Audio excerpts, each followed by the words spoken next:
Hey everybody, just want to give a quick shout out. All right, Bluebird Cottage Cafe and Event Center. This is opening in the summer. All right, come on in for a quick bite or just some coffee, just in a nice country setting like nothing other. All right, or you can schedule a special event any way you like it. All of the information is down in the description. And without further ado, here's the podcast.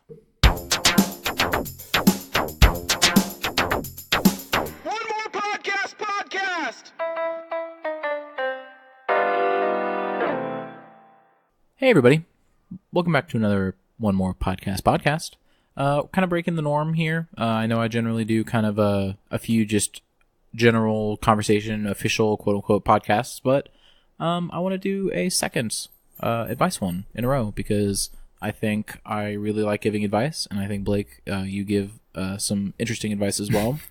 Well, no, I mean, like, I think our different perspectives and our different styles, I think they complement each other. Yeah. Because generally with advice, you want the whole picture. Mm-hmm. You can't just immediately side with someone who's going to, tell you what you want to hear. You need to also have the opposite. You need the asshole. Well, not the asshole necessarily. No, in that scenario. Sure, exactly. So I think that dynamic that we have, I just enjoy. Good cop, bad cop. Exactly. I'll tell you what you want to hear, and Blake will tell you the harsh truth. No, I don't know. I think we're going to continue, and we're going to getting on with the first advice segment. Should I warn my professor about a group of students that are going to cheat on the final exam? I'm really conflicted on whether I should warn my professor about a group of kids, blah, blah, blah. Okay. Usually I don't care about things like this, but this group was way too proud and vocal about their coordinated cheating on his tests. They never show up to class. They get hundreds on the tests. I study hard and feel proud about my A- average, but it burns me up that these kids basically mock me for trying since they don't study and just cheat. Blah, blah, blah, blah, blah. I don't consider myself particularly moral or law-abiding at times, but this really pisses me off given the effort. What would you do? What would I do? Mm-hmm. Keep my mouth shut. Really? Yeah. What? Okay. So is it because snitches get stitches? Kind of. But It's also because I've been paid before to write term papers for people. So cheating has become so rampant, at least that I've noticed in college. Mm-hmm. Everybody does it, and it's become a lot easier nowadays with phones and all that stuff. You can just send someone a screenshot of your homework. But I mean, does that, just because it's accessible and just because it's everywhere, that justifies it? No, but it's not my business. I'm in school to make all my grades and then get the hell out and go to work. Sure. That's what school's for. Mm-hmm.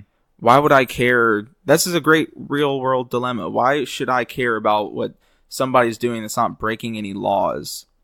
Well, I mean, but then if it's within the legal boundaries, then it becomes a moral question. So right, but this isn't a moral question because cheating on an exam is not against the law. Well, that's what I'm saying is now that it's not illegal, now this action that's being done is not illegal, now we have to bring morality into it. So, and it's not my business. It's the same situation. I'm not trying to make it an extreme comparison, but like, what if you were walking down the street and you saw someone getting mugged or something like that? See, that's why I'm saying that they're not comparable. Well, I guess mugging is illegal. Someone's so no, life that's pretty.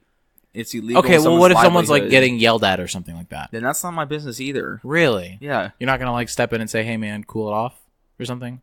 No. I don't know. Unless it's a guy talking to yelling at a girl. Okay, so if it's like that, then you'd step in.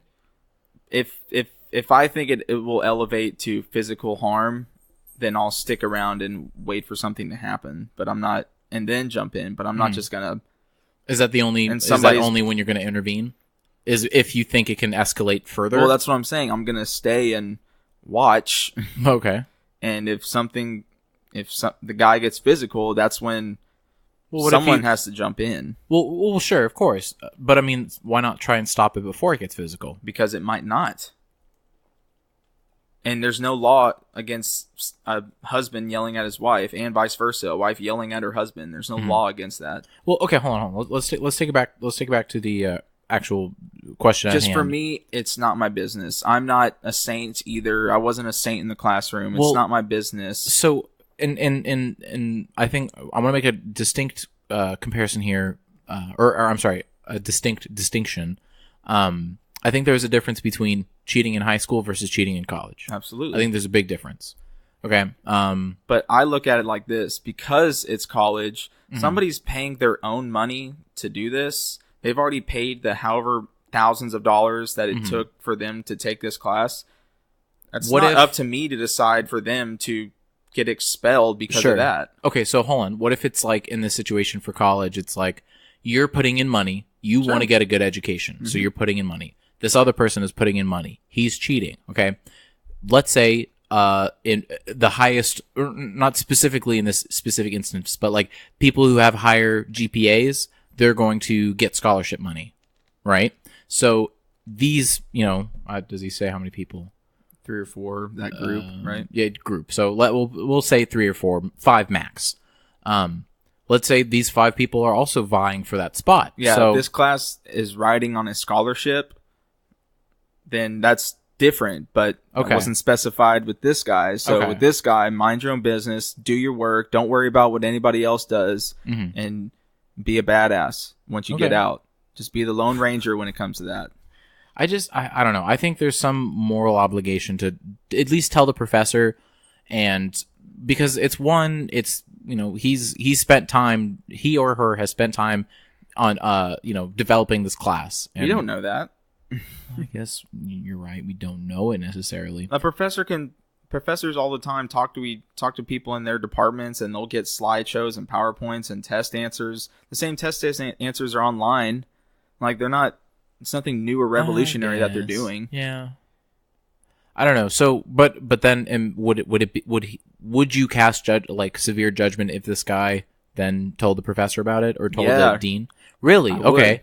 So, but I mean, that's a person that's going to grow up to be the dad that can't stay out of his 15-year-old's baseball career or whatever. That's the same kind of dude, and I can't stand that. How do you make that comparison? It'd be like a soccer mom, those preppy, upbeat, tight ass bitches that won't leave well enough alone, and they have to constantly be the hall monitor everywhere they go. It's the same thing. Just mind your own damn business. Unless I'm breaking a law, mind your own fucking business. That's just you're not going to change my mind. I'm trying. I worry about myself and the close people around me. So what if it was a close friend that was cheating? Then give me the fucking answers. Why are you skipping out on me? All right. Okay. So Blake's just a horrible person. That makes sense. That's fine.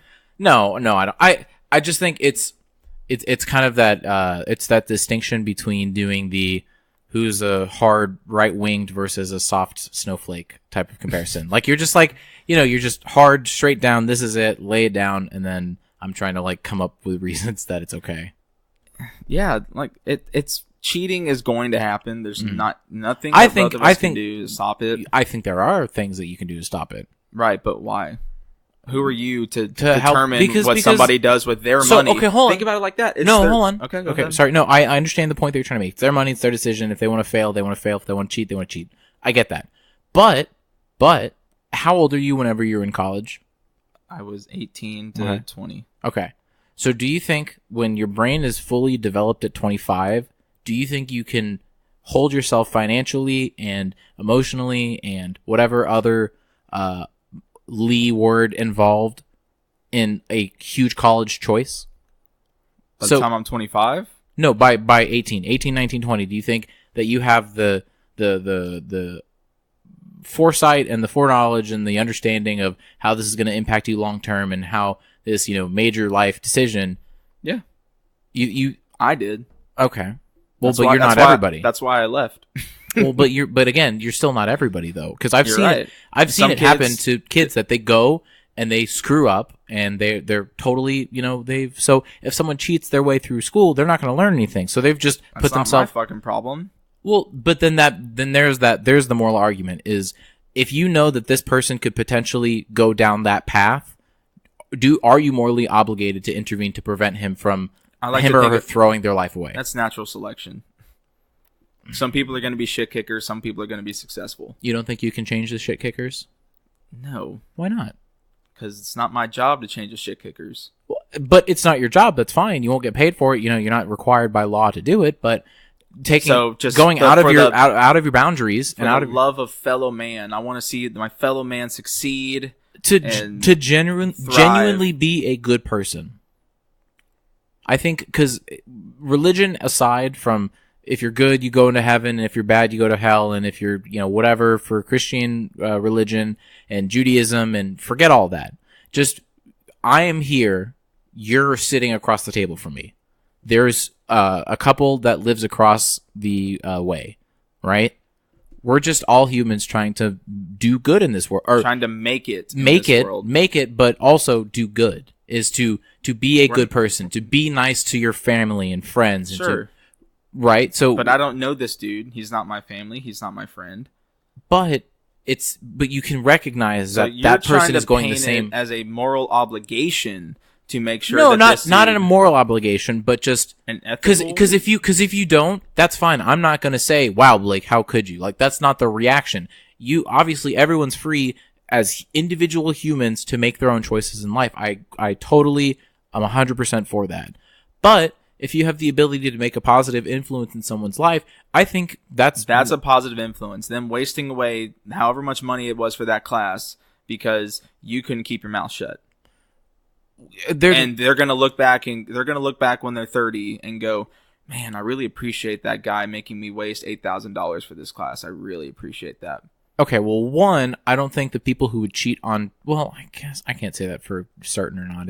If you're like in an Ivy League school, you're not gonna have cheaters. Fine. But I don't know if that's true. Okay, I'm sure that there are cheaters everywhere. Let's bring it down to where I was. If I have to pay $400 for a class for criminal law 2, sure, or whatever, and you decide to cheat through it, and I decide to cheat because I'm working my ass off. I'm working 50 hours a week at a restaurant in order to get by and pay for my bills and my school. Okay. Who are you to take that $400 away and make me retake another $400 so I can retake that class again? That's kind of a dick move, isn't it? I don't think it's a dick move necessarily. That's a fucking dick move. I would never say like, "Hey Blake, I'm going to do this to screw you intentionally out of $400." No, but you're going to try to spin it like you're my dad go, "Blake, this is the best thing for you so that you learn how to properly take a class." I mean, I would never talk to you again. Not that condescendingly. If you gave me $400, then I would never rat on you, Blake. Okay, hold on. Let's get this established first. I would never rat on you. Never. No, you're right. Never, ever. Good. So why would you rat on some random dude that could be going through a tougher situation than I was when I was in school? Well, I mean, he was boasting about it, kind of like an asshole. So there are assholes all over the world. Get used to that. I mean, if he's really if he's in such a dire situation like you were describing, where you're working full time, yeah, maybe he's fucking excited that he is going to get an A on a test that he can get the hell out of there. The question was definitely there. It was more of a condescending douche kind of attitude about it. Okay, like it was definitely like, hey, oh yeah, it was loser. so fucking easy to get all these answers. Exactly, so easy. Exactly. So if you're like that, I really don't think that you'd be going. If you were going through the situation that you described, I don't think you would have that kind of attitude towards the answers. Okay, that's. I think that's an assumption to make, but at the end of the day, I'm not snitching on a dude that that paid a lot of money in order to take this class. Right. Okay, that's fine. You won't do it, but will you get mad when he does it? Yeah. Okay. All right. That's fine. That's fine. That's a dick move. That's a bad move. Question. We have another question. No, I get it. I understand. But I'm just trying to make you riled up. My blood pressure up. Yeah. Nice. We got the red forehead now. Just the smoke coming out of your. Yeah, exactly. Should I feel guilty about quitting my job? I'm considering quitting my job after I've been there for a year. I have a better offer elsewhere, and I'd like to accept it. The problem is, my team consists of just me and my boss. He's getting married next month and then going on his honeymoon, something he's obviously very excited about. My notice period would end while he's away, and the firm would not have the time to interview other candidates and bring in a replacement until after he's back. Essentially, there would be no one here for a couple of weeks after I've left while he's still away. I'm beginning to feel quite guilty about leaving and potentially stressing him out during his wedding. I'm even considering rejecting the new offer. Is it normal to feel this way? Can you help me rationalize this? I'm struggling. Take the offer. Just tell him I need to finalize stuff at work, and then after he gets back from his honeymoon, you let him know then. That's true. Yeah. First and foremost, make sure talk with the company and say thank you so much for your offer. I really appreciate you seeing. I'd love to take it, but I do need to let you know that. I think probably if you could if a company wants you enough, then they'll. That's true. You could probably spin it and rationalize it to them, because I'm sure if this is just a traditional like, you applied, we really like you, you think you're talented, all right, let's do this kind of interview, then yeah, I'm sure that they'll probably be reasonable. Yeah. Otherwise, if they're not reasonable and they say no, it's now or never, I would just reject the offer because more offers come down the life. It's not like they're the only company that specializes in what they do. So, just wait. Yeah. Be a nice guy. Yeah, because I would hate to come back from my honeymoon to an office with 45 different voicemails, all of them from clients that have emails left. And just like exactly, that would suck. Oh, so in this situation, you're morally obliged to help. It's my boss. He pays me. I do have an obligation because he pays me. Okay. So it's really the tentacles extend out to only that you impact and are affected by. Yep. Okay. All right. So like, I'm trying to think of. No, try to stump me. Go ahead. So what if you're like at a dog park and you're with your old puppers? I'm with my lab. And you're just hanging out, and this guy walks up to you, and your lab and the Chihuahua get along so well, so perfectly. They're wagging tails. They're all happy. Are you about to make me try to feel sorry for a dog? No. So then the guy, he goes, "Hey, can you watch my dog for a couple hours? You know, I have the family emergency. Will you help him?" Yeah, it's a dog. That's fine. Oh, so you're helping the dog in the situation, not him particularly? No, well, I'm helping him out, but it's not a big deal because it's a fucking dog. Okay. What if it's like a kid? A kid? Yeah. No, that's fucking weird. Can you watch weird. my kid? I'm not watching your kid. My wife is in an accident, and I don't want my child to see her in this accident. You know, there's I'm taking blood the everywhere. kid to the front office of the apartment. You can wait here. I'll bring you back some Whataburger or whatever. Okay. All right. That's fair. Because that's a kid. That's fair. Well, I mean, is it just you don't want to deal with kids, or like kids are like a lot, like if you screw up, then it's on you, and like something happens. I'm now to the liable for this little human that Okay. His mom just got in a serious accident. Sure. So okay, all right, no, that's fair. That's justifiable. All right, no. Anyways, back to the question. I'm gonna break you, Blake. I'm gonna I'm gonna find your find my weak spot. Exactly. What if there's a guitar? You have to choose between. No. Okay. A guitar. There you go. Perfect. So honestly though, if you do quit, I wouldn't feel guilty about it because it's a corporation. If you put in your 2 weeks, it's HR's responsibility to fill that position in 2 weeks. Right. So even if it's some temporary fit, even if it's whatever, you have other people from different departments coming in to fill your shoes, whatever it is your job as long as you do 2 weeks. If you just quit out of the blue, you're an asshole. If you do that. You are horrible if you do that. So honestly, if you can, depending on what you told the original company, because I would have hoped that you told the original company that you require 2 weeks notice before they bring you on. So hopefully you did that. If you didn't, well, then you should just not have the job because that was stupid. Right. That was mean. I'm sorry. Everybody makes the bad mistakes. Cop now. You're right. I'm transforming. Blake, just spending like 20 minutes with you, I'm already like just become a darker person. Yeah. Today has been a bad day. No, just kidding. Okay. Anything else you could say about? I know I kind of took that question. No, but you don't feel guilty. It's a corporation. That's how this. There's so much turnover in today's economy and job market. You're a drop in the water. Okay. Next question. Thank you, Blake, for adding that part. I just think this is kind of an interesting one because I definitely have a response to this, and I'm just curious if you have a response. So, okay. Excuse me. Is it normal to fantasize stories when I'm bored? I don't imagine them being real, but like it's kind of like daydreaming. So you can consist of your own superheroes, detectives. For me, it's like watching TV, but without the TV. I do that all the time. Okay. All right. Same here. Yeah. Honestly, like I vividly remember, like, okay, this is totally weird and going to be kind of random, but in high school, I vividly like right now I can imagine walking down certain hallways and just like playing air guitar and pretending I'm in a band. Like I swear, Dude, all the time, you're just like, you've got your drummer behind you and your bassist, and you're just like, and I'm like walking through just like from between English and math, and I'm just like immediately jump into this fantasy, and I'm just like, this is awesome. And I'm like thinking of the song, and I can hear it, and then I do that all the time at work because I'm in an Alice in Chains mood, and I have been for the past 3 months, and so you definitely I've got have like been. 80 of their songs, and I've put myself like as the lead guitar and lead singer. Yeah. And I've gone through my whole set list and concert just in my head. What exactly I would do when the lights would fade, when I would grab the acoustic guitar for a soft song. Yep. I think about that constantly. With sports, the same way. I picture myself hitting home runs and winning ball games and all that stuff. Oh, yeah. I do it all the time.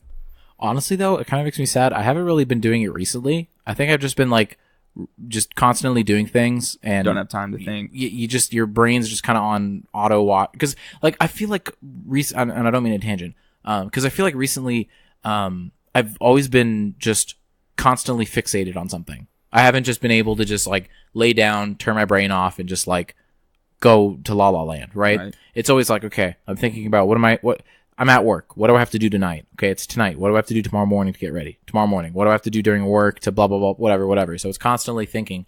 So, but yeah, no, I remember in high school and kind of the early parts of college, definitely. Still do. I miss that so much. Just being able to like turn your brain off. Great and decompression.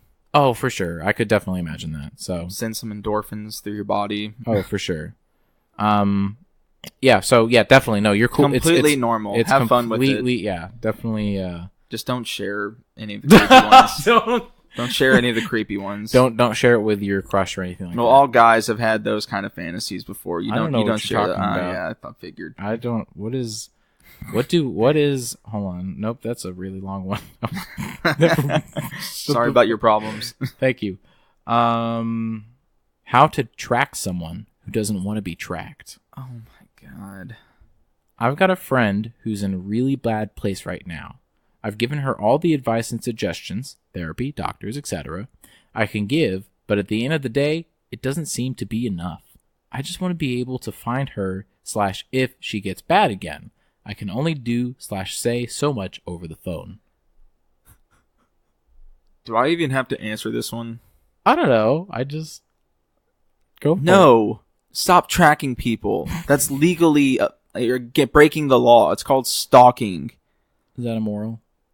No, that's what if you're against stalking the law. Hold on. What if you're stalking like Hitler or something? Fuck you for No. Are you serious? I'm serious. What if it's like okay, not Hitler, Would but you like give Hitler the death penalty? No. Fuck you. Horrible argument. Wait, you why not give Hitler? No, so like you wouldn't give Hitler the death penalty? No, that's what people Wait, will are you say. for or against the death penalty? I'm for it. Oh, okay, all right. Good. The argument that I thought we agreed on that was like the one thing we agreed on. Right, the people that argue for the death penalty, that people that say, "Oh, I would never use the death penalty." Right, but dumbasses will go immediately to, "Well, would you kill Hitler?" It's like, "Fuck you." Well, I'm killing. Of course, I'm killing Hitler. Oh, okay. Kind of thing. Of so course, you'd stalk Hitler. I would. He wouldn't. What do you think the CIA is? A government agency that stalks people, sends guns to cartels. Well, they also stalk people. Yeah, the NSA, they stalk people. They're doing it to us right now. I really hope that there's somebody at the NSA and they're just like chilling in, just like listening. Just whoop. Oh, yeah, that's really funny. Haha, guys, you're good. They like, there's like in his office desk clump or something. They talk about our podcast. They're like, "Oh, did you hear Yuval and Blake today? They're pretty good." Oh, Richard, I have to give that one a listen. Richard, that's an NSA sounding name. But yeah, stop. Don't do that. That's what were we asking? Oh, the question. If the person's in a bad place, then there's a thing called bottom that some people have to hit. You can't be responsible for. I don't. I apologize for laughing. No, you can't constantly make yourself responsible for somebody else. That's not good for you, and it's not good for them. So if they're in a bad place, they'll seek out help when they're ready. That's true. I agree with all of that because the more you try and intervene and the more you try and control, the more they resist and resent you for it. So there you go. Definitely let them just do their own thing, and they will come to you if they need help or advice. Definitely agree with Blake says. Anyways, yeah, I really like just flaming your fumes, Blake. Just describing the most ultimate person you hate, and then just asking a question. Yeah. Hey, how would you help this disgusting person? So a white guy walked into my safe space the other day. Oh my god. I have an interesting problem on my hands. Careful, everybody. This is a little serious. Oh. So my girlfriend has recently been getting messages from her ex, who raped her. He is currently deployed in Germany and knows she is dating me. Despite that, he keeps trying to seduce her. The thought of him just reminds her of the traumatic experience, and overall, I wish this guy would kindly F off. Any advice on how to deal with this and keep my girlfriend safe and comfortable? Your girlfriend already doesn't have that fucking number blocked? All of the Facebook, all of the Twitter, Snapchat, Instagram, everything blocked on that dumb motherfucker? That's just the easiest answer. Do that and you'll have no problems. And if he shows up at your door, hopefully you're in the state that allows the castle doctrine. Okay, so my head immediately thinks she's not wanting to block the number. Because that's such an obvious response. I'd block my rapist, yeah. Wouldn't she? Exactly. I think that'd be the first, that's kind of like the first step. Exactly. So why hasn't she? That is weird. She's been constantly getting messages and she has not blocked them yet. That's really strange. Okay, two immediate responses is what I'm thinking. Is one, some kind of almost like the what's the phenomenon that happens whenever you side with your Stockholm syndrome. It's kind of like a Stockholm syndrome type deal where maybe she feels bad about it and she's just lying to the boyfriend, or she genuinely has they're flirting and she lied about it originally and she's just trying to keep him occupied, I guess. I don't know, dude. That's really weird. You're SOL on that one. Sit down and talk to your girl and tell her just have a straight up talk about it. Just to either you need to block him or I'm gonna do it for you. Oh no, that's what he should say. I thought Blake, you would show up and do it for him.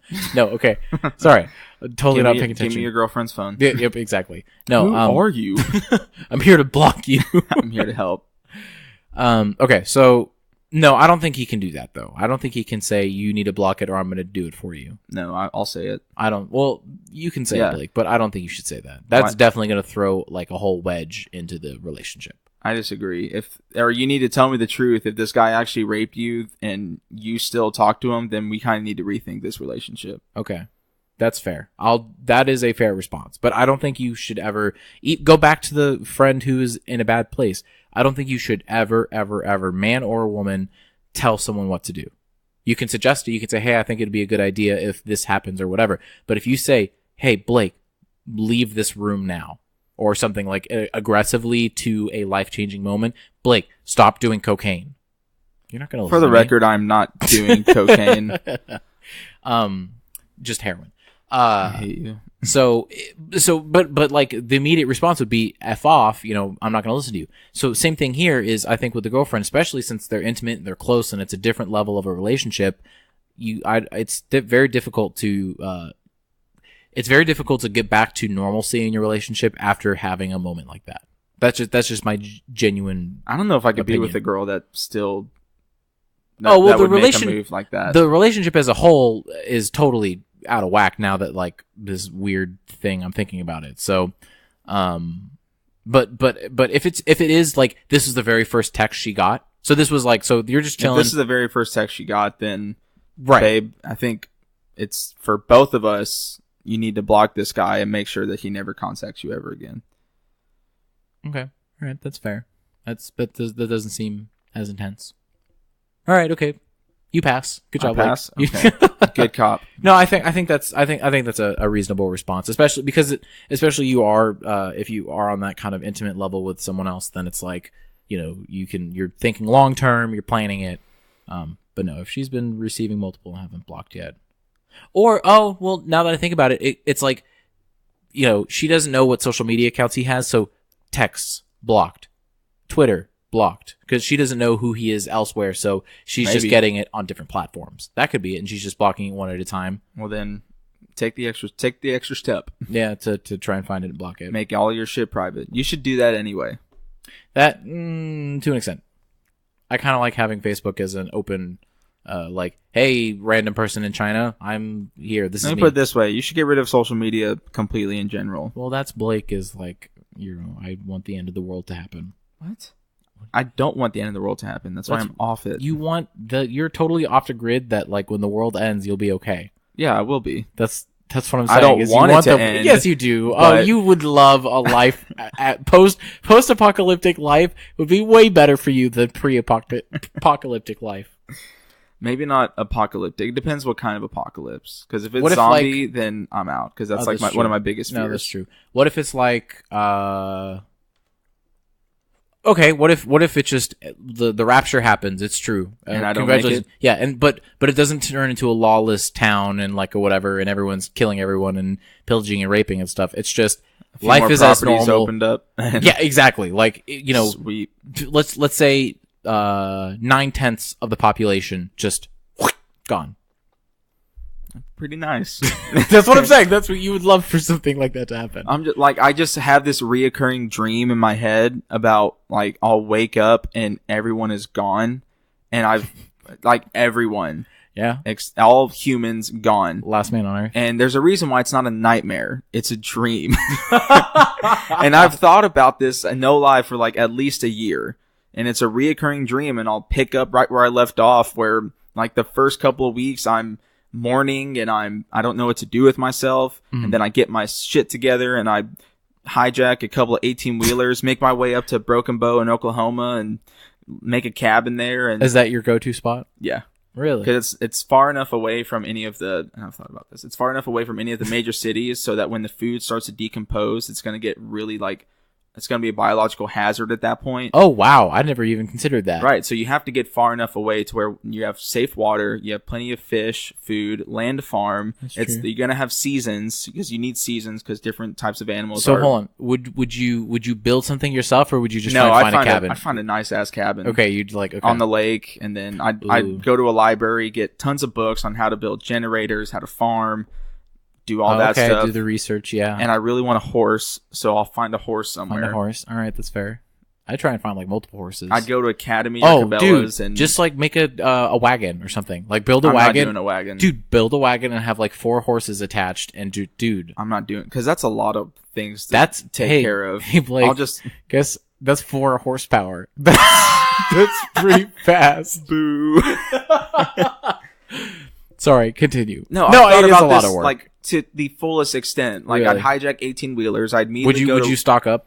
Oh, I'd go to I'd completely make just that thing full. Just in case. Like half of it full with water bottles, and then the other half it's going to be all canned foods, and then but like what about regular? Like just like no, that's going to go bad in like 2 or 3 days because all electricity is gone. No one's manning the electricity, so all that food's going to go bad. But what happens when you get a generator? Would you start like? If I get a generator, I'm not going to use it for refrigerating food.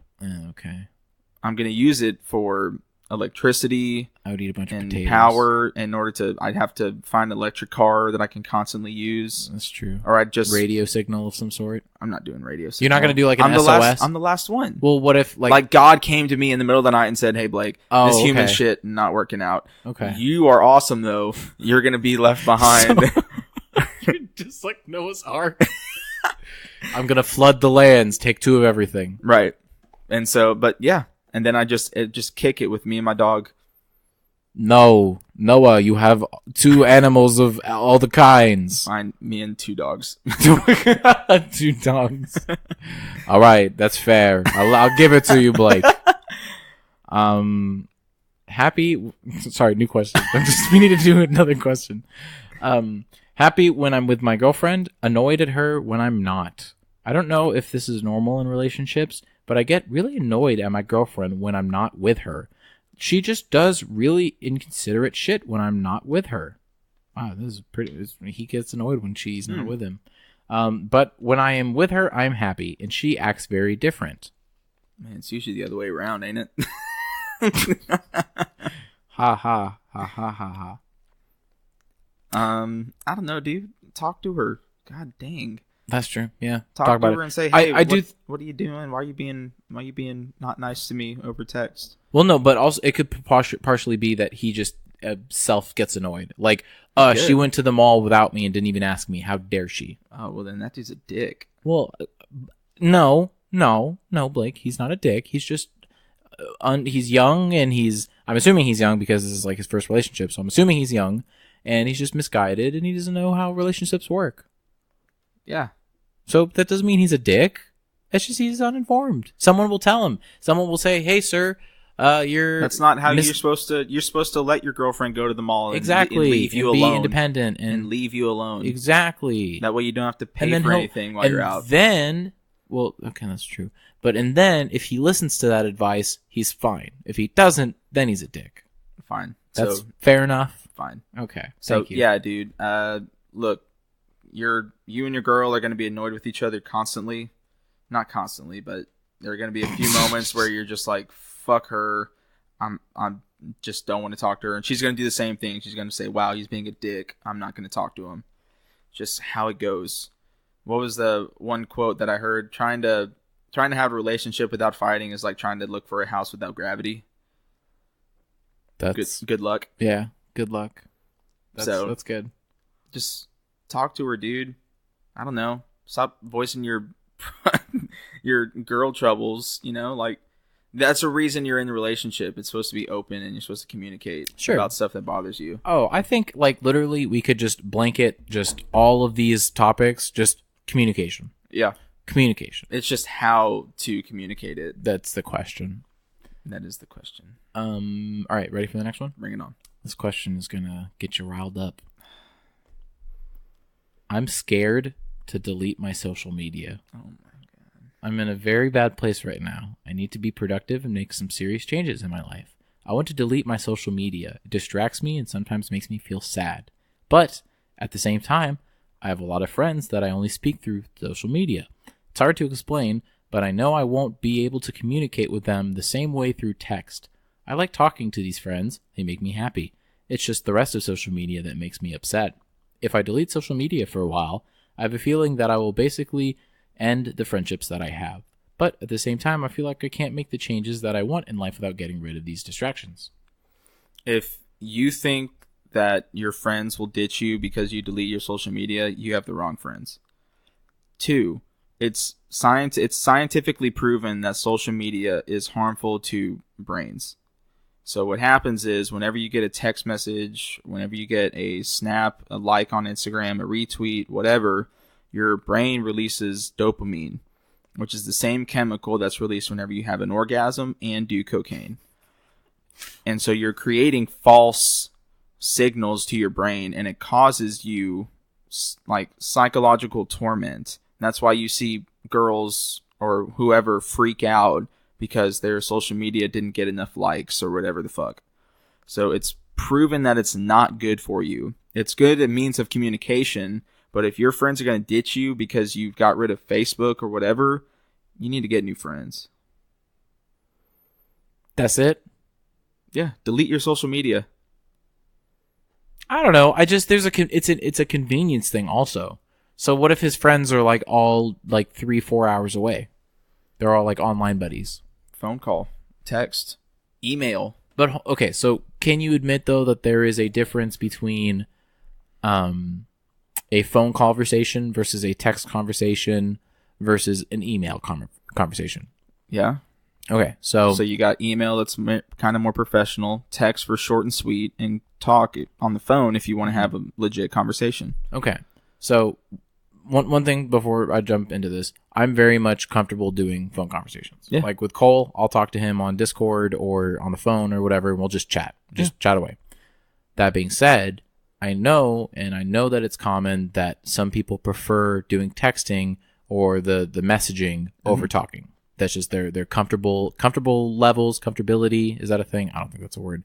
Comfortability. I think that's a word. That is a word. Thank you. The amount of effort and energy that goes into that, talking conversation. Obviously, it's not a whole lot, but I mean, if you're just not in the zone to talk, because I mean, we both have days that we don't want to talk, right? I don't talk to you every day. Exactly. So that's fine. So, because we're not really great friends because you hate me. So Wow. if left turn. Exactly, right? We'll just keep turning until we get there right the way. What was I saying? So if it's hard like that, because I mean there are some people who have anxieties and some people who and so if that's the type of friends that you have, then is that horrible? Are they bad friends for, not being, at the same level as you are? No, they're not bad friends, but they are bad friends if they leave you, like stop being friends with you just because your lines of communication is a little bit more difficult. Well, okay, so Blake, so obviously, I think out of our friendship, I probably will be the one to text you first the most. Sure. Right? So either if it's a link or a picture or just whatever, I'll probably reach out. So, for your friendships, is it mostly them reaching out to you, or do you reach out to your friends? It's 50-50. Okay.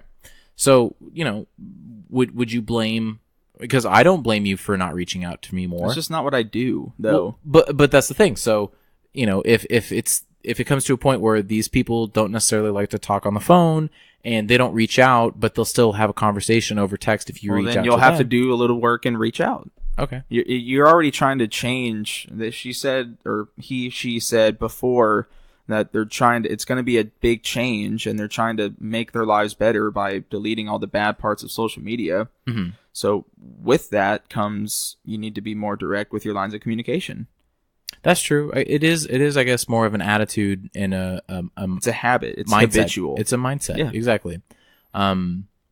Yeah, no, you're definitely you're going at it as a different mindset, because you're currently afraid to delete it, but if you actually do it and you take that step and you don't hold anything back and you just say, let's carpe diem, yep. Then you come out the other side, and then you may not even worry about that stuff anymore. You don't. It's just such a relief. Well, but I'm not saying that immediately.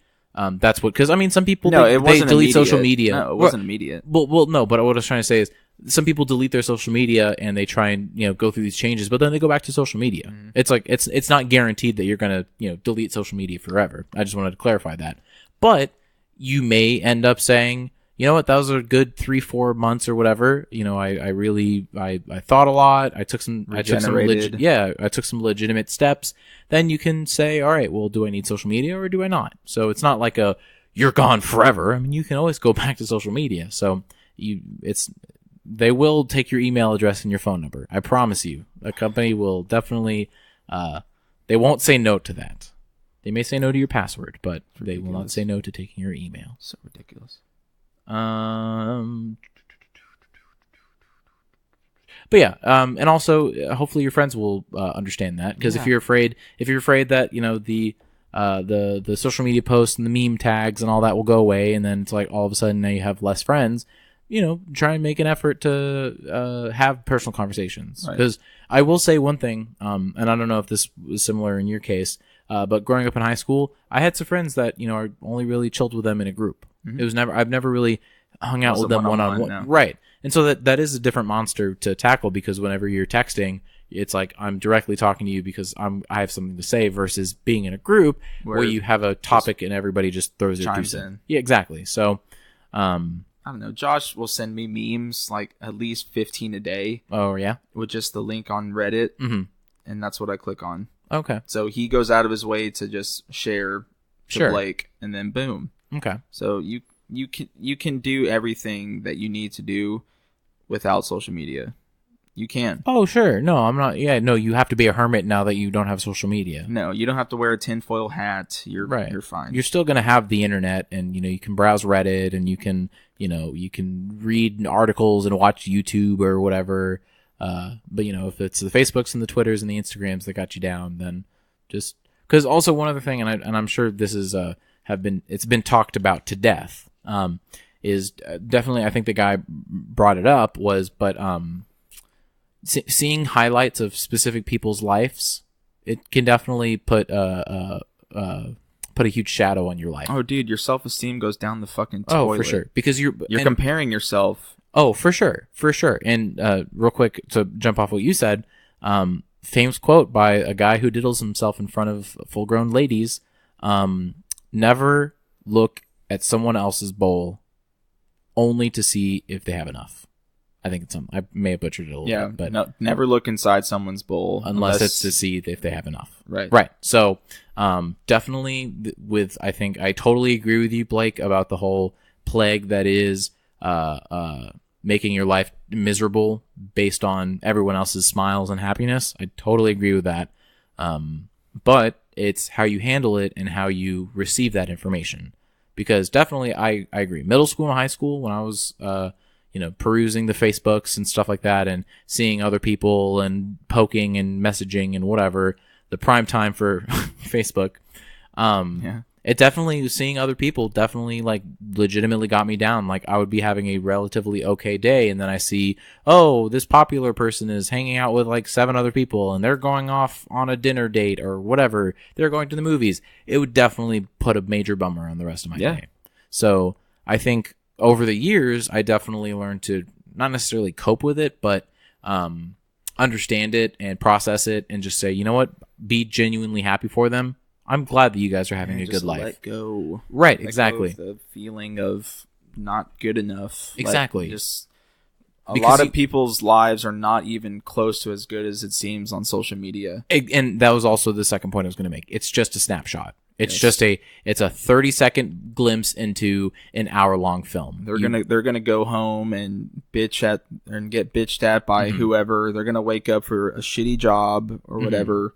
Like everyone, we're all very much alike in that. Oh, for sure. But we try to make ourselves out to be something that we're not. For sure. On social media, it's just a facade. Well, but yes. But I also think that you have genuine people on social media. No, yes, so, like, you do. Because, like, for me specifically, I just posted the pool pictures or whatever yesterday. Posted them, and it was why? Because I wanted to share that. Because there was a lot of photos, a bunch of different people. It was just a fun time. One thing, I did invite a hell of a lot more people than showed up, so it's definitely not like the rager of the century. But one thing, and actually, I'm kind of glad I forced myself onto this conversation. And we need to wrap up in a little bit, but let's finish the story, then we can wrap up. So while I was posting all these photos and kind of perusing through, because like I took a bunch of photos and shrunk it down to the size that it is, looking through it, the few pictures that were taken of me, I was genuinely happy in those photos. Like I was just, because for a long time it's been not to super delve into this, but sadness, happiness fluctuates with me sometimes. So, seeing myself in that picture and just like remembering myself in that moment, I felt genuinely happy, and I wanted to share that with everybody. I wanted to say, look, I'm this, human who has ups and downs, and here's some of my ups. Not in a gloaty, like, ooh, look at me, I'm super cool, throw it a barbecue, blah, blah, blah. Like, that's stupid as hell. I would never for any reason post anything for that. But like, I think one thing, and to tie it back to the question, is with your social media, how it's distracting you and it's making you feel bad about yourself, almost look at it as a perspective where these people are sharing moments because they're happy and they're genuinely wanting to, because it's like when you smile at somebody and they smile back, and it's like you get that. Hey, do you know what I'm talking about? Like where you're more likely to smile back. Yeah, exactly. If you smile and you show teeth and you grin and then you smile at people, it's like it's almost an infectious sort of idea. So if you can do that with social media and you can comfortably do that, I mean, granted, there are some situations where you might not be able to feel that genuine happiness, like if it's an ex or if it's somebody who did you wrong or whatever. That's a whole different story. But I think for the most part, you can definitely say, you know what? I'm happy for them. That makes me happy to see that they're happy, because I'm always like the guy that, Blake, tell me what happened. Like, I know you're right. So anytime something happens in Blake's life, whether it's family, girlfriend, friends, work, whatever it is, I'm like, Blake, tell me. I love hearing your happiness brings me happiness. So, and I think that's something that I've had to work on for a really, really long time. Like probably since like middle school. Because receiving information has definitely, made a huge change in my life. Being able to go from, like, if I received information as a middle schooler and now, totally different. All right. I think I got my point across. But it just takes time, practice, and energy. And so if you need to disconnect yourself from social media to do it, go for it. if you can learn while you're using social media, that's fine. Blake will tell you otherwise because I will. He's a hermit, but that's okay. I'm here, aren't I? Blake, that is true. Well, I mean, you did leave a box full of stuff outside my door. When? So just now, whenever you came in today, you were like, "Here, let me put my home." I'm just making a joke. Thank you. I'm asleep in my car. You when you go through the car wash, you have all your shirts and stuff on the car. Blow dry, just hang it up outside. Yeah. Wow, that's actually a really fun idea. I can do it. You are a hermit, so you might as well. I know. Anyways, that has been one more go back to my podcast. place. Thank you so much, everybody who has listened and commented and subscribed and liked and everything. All that goodness makes me happy. Honestly, I'm just gonna kind of cheese for a little bit, but starting this back in September of last year, I really didn't think that like it would bring any traction at all, and it's like, I have like 80 subscribers or something like that, and it's not a lot, but it's something, and I have consistent watch basis, and it's really nice knowing that I tried something. Obviously, this is not for everybody. Obviously, it's a weird show format, and whatever it is, but the fact that there is an audience listening, I really do appreciate it, guys. Like having this podcast as an outlet has really took extra steps to put me in a good place in life. So that's enough cheesing. Thank you, Blake, for coming on. I appreciate it. And definitely enjoy whenever you're listening to this. If it's a day, night, or whatever. I totally butchered the ending. I need to just come up with a line. I need a closer. Send off line. And like this a newscaster. Is signing off. And I am out of here. End it. And that is the end of the podcast. I hope you guys enjoyed it. Again, we are sponsored by Bluebird Cottage Cafe and Event Center. Reminder, it's opening early summer, okay? If you want to go and visit, grab some coffee, have a light meal, or you can schedule a perfect event. All the information to get in contact with them is in the description. This is the end song. It is now over.